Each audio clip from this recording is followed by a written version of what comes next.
Yo, welcome to Six Slayers, the comic interview show, period. I'm Mike the Six Slayer, chilling with Mark the Honorable Villain. What up, fam? What's up, Mike? I began my comic reading journey with this man's work. Crisis on Infinite Earths is a hell of a way to start reading, man. Let them know who we got. Today we got legendary comic writer and editor, Marv Wolfman, joining us. But before we chat with Marv, please like, subscribe, hit the notification bell, and please comment. All right, we're about to get into the meat and potatoes of the show. Our next guest, is such an honor to introduce this man. He's an absolute legend in the comic book industry. His influence has not only impacted the pages of superhero comics, but the big screen and television as well. This man has created Blade, the new Teen Titans, Nightwing, Deathstroke, Bullseye, Black Cat, Vigilante, and Tim Drake, among many, many more. Ladies and gentlemen of the Stash Slam, we bring to you legendary writer and editor, Marv Wolfman. How are you doing, Marv? I'm doing great. How are you? I'm doing fantastic. This is such a treat having you here. Thank you. You have influenced us so much. And so we're going to just dive right on in. Since it's your first time joining us, Marv, we like to get your comic book origin story. In other words, how did you get your first job in professional comics? Well, I think you have to go way back, even before that, because when I was a kid and with my friend, we were watching a TV show for kids at that particular point called Howdy Doody, which you may have heard of even if you've never seen, and I have no idea why anyone would want to. But back in the 1950s, it was a really big issue. And at the end of it, we would normally change the channel. But this is before remote controls and all of that sort of stuff. So you'd have to get up and go to the TV and turn the dial. We didn't go fast enough. And the next show started, and it turned out to be something called The Adventures of Superman, which we had never heard of. And just because we didn't get up fast, it started and we watched it. And at the end, it said Superman is based on the copyrighted character from Superman in Action Comics Monthly. And at the end of the show, we both got up, walked to the corner where there was a newsstand, and bought my first comic book. And it was Superman. So that's how I got into comics. After that, it was a matter of, buying more, reading them, loving them. This is before there was fandom, so didn't know that anybody existed who read comics except for us. What happened was, though, I had a letter printed in an issue of a comic, and my address was included in that. And suddenly these fanzines came to me. And I realized there was a whole group of people, hundreds, thousands more than that were really into comics. And they were producing fanzines. And I started to produce fanzines. And I would write them, I'd find people to draw them, or I would draw them, not very well, but I would draw them. And it was a matter of sending a printed copy to the few editors that existed based on the names in the comic books. So I would send it to them. And one of them, Joe Orlando, called me and he liked it. It was for a fanzine called Stories of Suspense, which was a horror fanzine. And he was doing the DC House of Mystery, House of Secrets. He said, if you have any ideas, feel free to send them, which of course I did it. Simultaneously to that, DC was publishing a book that I love called The Blackhawks. And they changed the concept of the Blackhawks in one issue from sort of a war group, a bunch of soldiers, to badly done superheroes. I mean, really badly done superheroes. And I was so angry because it was one of my favorite books. I sat down and wrote a spec story. I didn't know I was doing that. I was just writing it. And I sent it into the editor of Blackhawk, Dick Giordano, and he liked it and he bought it. Because my address was included with the letter column, Julie Schwartz used to publish, had these letter columns, and they would be he would give artwork or give something to the people who wrote in. In my case, he gave a script. He gave a Gardner Fox script. So I had already known how a comic book script looked like, what it looked like. And so I mimicked that. And I did my own story, but I was able to know how to write it because he had sent me a script. Fantastic. You've mentioned Stories of Suspense, the fanzine, and we heard that issue number 2, and you can let us know if you have any knowledge of this. We found this out in our research, that Stephen King had an early story in issue 2. Did you hear about that? I certainly did, because I published the book. The thing is that this was a horror fanzine, and a friend of mine, Jeff Gelb, who is still a comics fan and such, also did work with this other fanzine. I don't remember the name after all these years, and they had published 3 chapters of a 4-chapter story written by Stephen King, but they never finished doing it. So Jeff got in touch with me and said, would I want to print it in Stories of Suspense? And I said, absolutely. So he sent me all 4 parts. So it had never been fully printed before, and it was Stephen King's first printed book. But it had existed in that other fanzine, but only for three chapters, not the whole thing. I was the first full publishing of it. And it was called he calls it I Was a Teenage Grave Robber, which I thought was a little bit silly. So I changed it to a line of dialogue from the story itself, called In a Half World of Terror. I like that name. Yeah, and Stephen King came up with that, but it was a line of dialogue from a line in the story. So all I did was take that line and use it as the title. Marv, can you tell us, along with people like Jim Shooter, Jerry Conway, Steve Englehart, and Len Wein, represent the first group of comic book fans to impact comic book. You missed several who were in longer before us. Roy Thomas was certainly one. Mike Friedrich was certainly one. Carrie Bates and Elliot Maggin. Elliot may have been a little bit later, but we were among the first of all of us were among the first of the fans who became professionals. Well, Marv, who were some of your early influences, and what were some of your favorite comics growing up? Growing up, because Superman was the first and only comic I really bought. Later, I started to buy Batman and then Wonder Woman, because there weren't really a lot of superheroes being published. Just Superman, Batman, and Wonder Woman. There were no others. There were the science fiction comics, there were the mystery comics, there were that. But in superheroes, Superman, Batman, and Wonder Woman were it. So those were my only influences. Later on, just as I was starting to get a little older and DC stuff was still being aimed at a younger audience, I was influenced by Stan Lee, very much so. He wrote in a completely different style than anyone else in comics had been writing at that point. I was in Robert Kanigher, who did the DC War comics, but he did very emotional stories, and that really got me on that. And as I said, John Broome, several others, not that many at that time because there weren't that many books out there.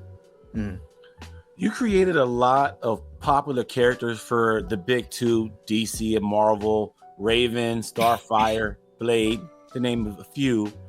What is the process of creating a new character in comics? Is it a pitch that needs to be approved, or does editorial request a new character? What's that dynamic like? Well, the editors rarely, unless there's something special or different, really ask you to create a new character. What you do is you come up with a character, and try to figure out, what does this character add to what I already have there? Is there a reason I'm doing that character?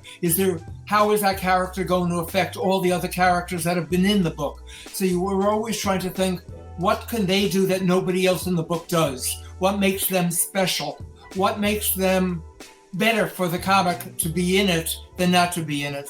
If you just come up with characters, you're going to repeat yourself, you're going to come up with a million other things. But if you try to figure out all those questions first, chances are you'll come up with an interesting idea that hadn't been done.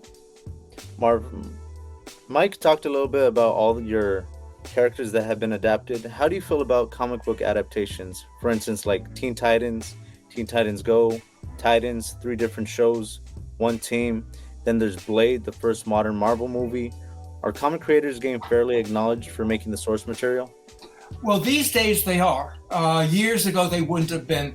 But I've been lucky because starting with Blade back in the 90s, I had created Blade in 1972.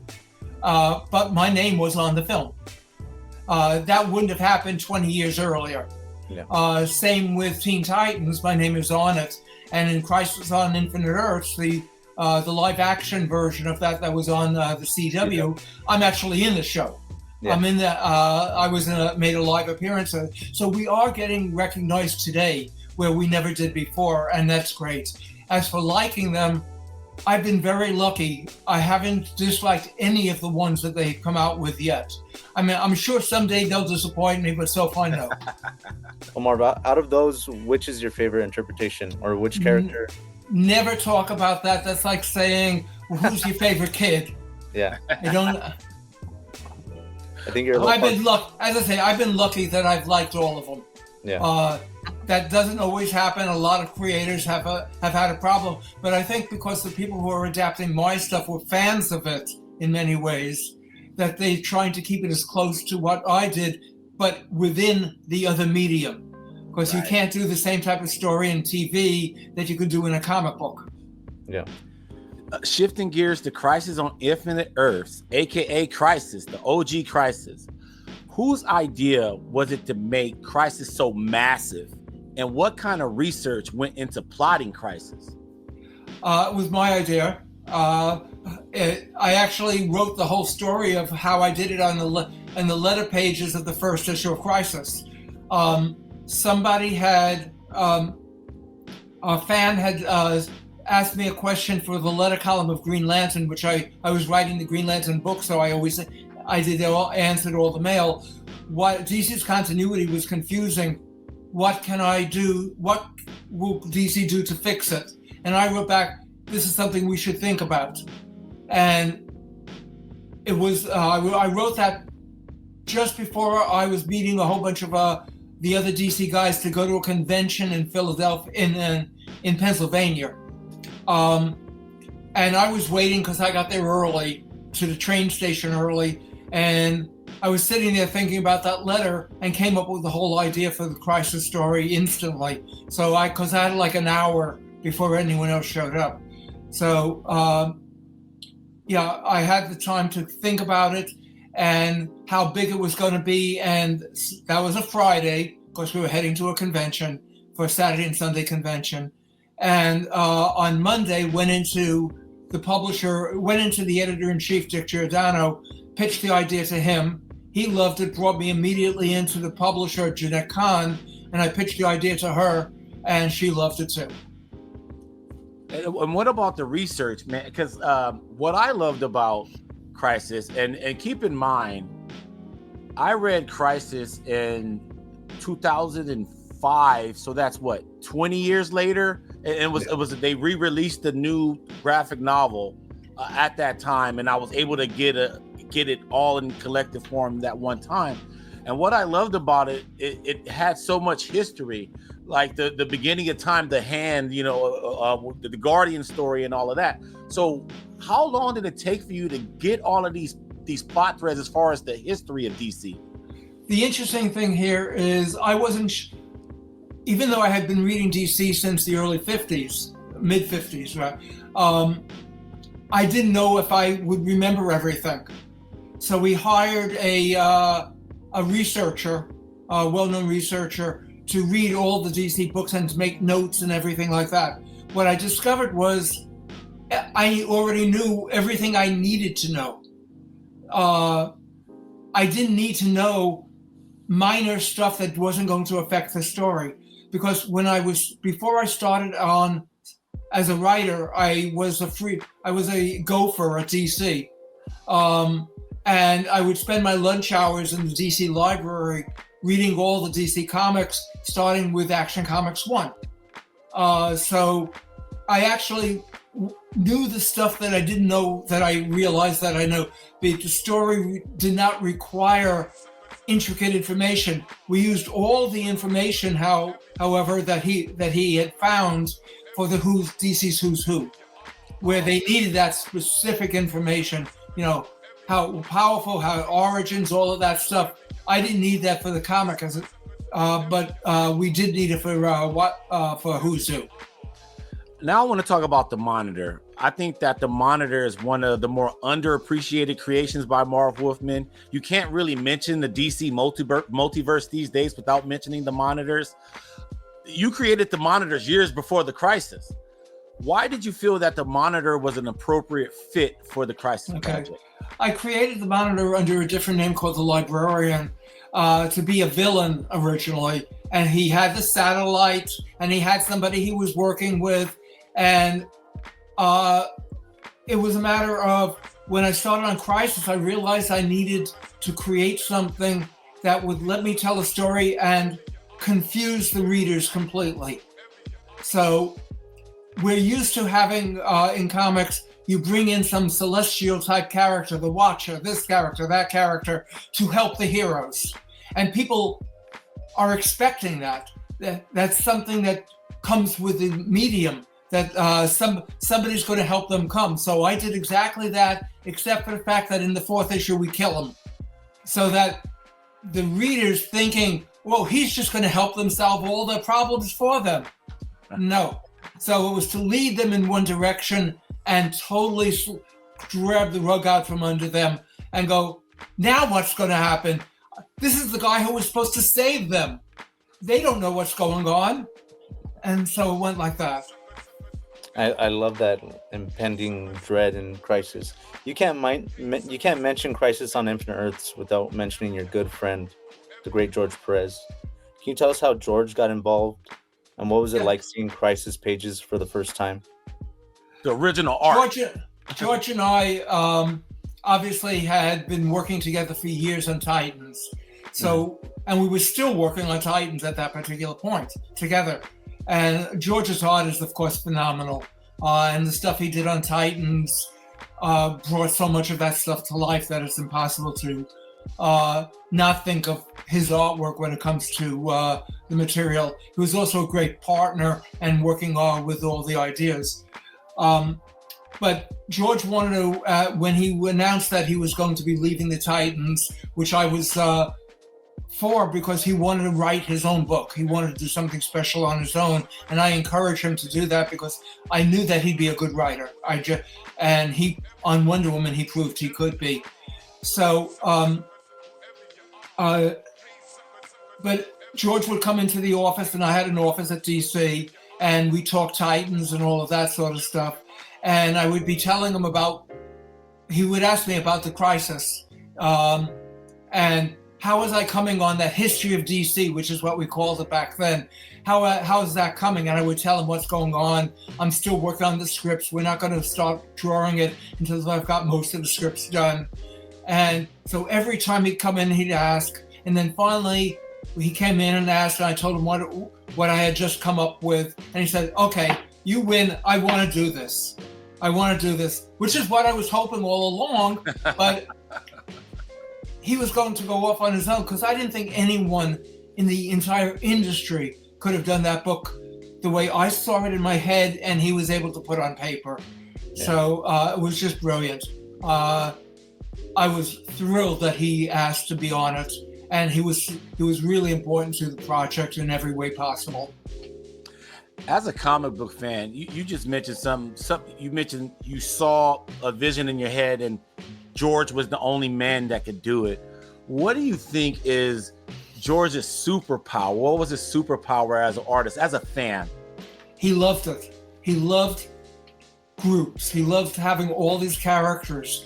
If I wrote a character and two people were in the panel, he may put in 40. He just utterly loved drawing this stuff. I think that love comes through every panel that you look at his work. Every drawing he's ever done shows the absolute love he has for the medium. Marv, can you tell us about getting the new Teen Titans started? What was the motivation behind the assignment? Well, originally when I was at Marvel, and I moved over to DC, and the one thing I asked for was I didn't want any team-up books. Titans is not a team-up book. I'm thinking of DC, Brave and Bold, and Marvel Team Up. Yeah, those are team-up books to me. I just said I don't want to do that because I had just spent 2 years doing Marvel Team Up. That's the one with the thing in it. Yeah, Marvel Team Up. Yeah, Marvel Team Up, and I didn't want to do any more because I don't like that format. And so the first thing they assigned me to was Brave and Bold. It's like they didn't hear the word "I don't want that," and so I had to get out of it. I just really wanted out of it. I did one Brave and Bold and said, okay, what am I going to do? So I came up with since I had written several issues of the original Teen Titans back in the 60s, late 60s, early 70s, I said, let me do an upgrade of that. Let me do something brand new, but a new version of Teen Titans. So it was purely created to get me off of Brave and Bold. And I spent a lot of time developing the characters and all that. I didn't think it would last because DC's books at the time were being canceled fairly quickly. But George and I both said, let's do the best we can. Let's do the absolute best thing that we always wanted to do in a superhero book that the editors have never let us do. But now that I'm the editor, I can do it. And that's what we did. So we did exactly what we wanted to do and what we thought a superhero book should be. And Marv, you and George started the new Teen Titans back in 1980. Nightwing was introduced 4 years later. Was it the plan the whole time for Dick Grayson to abandon his role as Robin and become Nightwing? No. But what was happening was, as I was working on the Titans book with Dick Grayson, I kept going, I'm writing a character who's like 18 and 19 years old, but he's dressed in short pants and he's dressed in all this weird stuff, and he's a kid partner. I don't want that. I want to be able to age him. I want to be...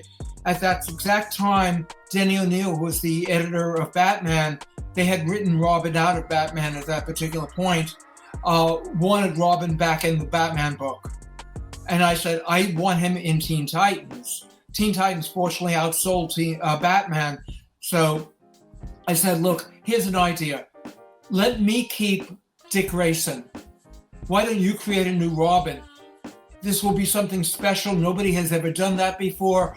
We could give you tons of publicity on it because Teen Titans was selling so well. We could tie in with you and make your book sell better. But I want Dick Grayson, and I want him as a brand new character, and I want him as the very first kid partner who graduated to become his own hero.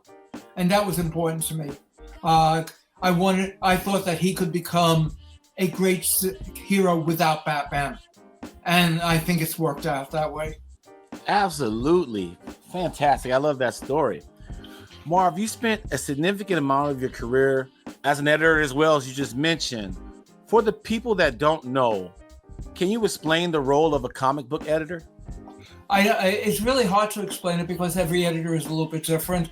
But what I see it as is working with the talent, first of all, picking the right talent to work with, picking the right writer, picking the right artist, all of that stuff, because they'll make your life easier as the editor if you pick people who do really good job, who don't need your help all the time.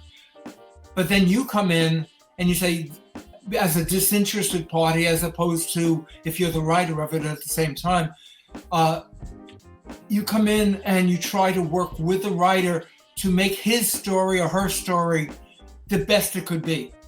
Because sometimes you don't see it when you're plotting your own material.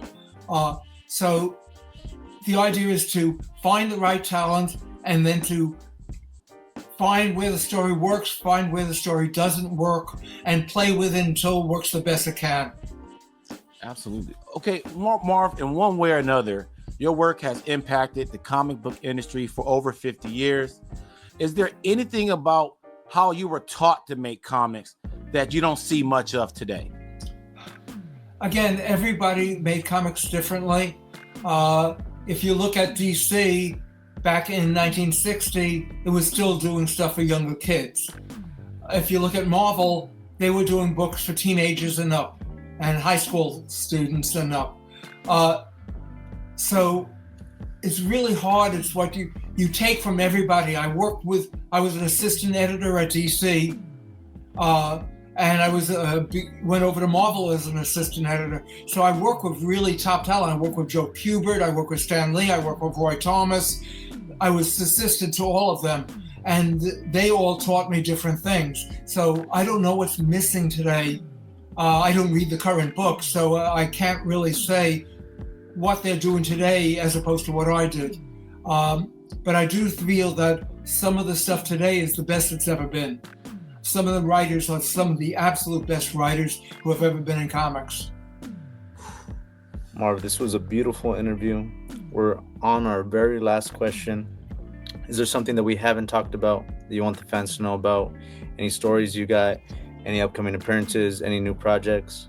Well, my next convention, I haven't been doing a lot of conventions for health reasons. I really can't walk the convention floors or stuff like that anymore. Age has gotten to me in that respect. But it's the Ontario Comic-Con Revolution. Comic-Con Revolution I'll be at. And I won't be at WonderCon. I wasn't at WonderCon, and I won't be at Comic-Con because I can't walk it. So unfortunately, I'm trying to do slightly smaller conventions and more local conventions if I can do those. Okay, Marv, it was such an honor. Thank you for joining us. This My was my pleasure. You always have a home here on the Six Layer Stations. Thank you. Well, that's all for our show. If you like what you see, please subscribe and hit the like button. This is Six Layers. I'm Mike, speaking for Mark and Marv Wolfman. We are out. Six Layers.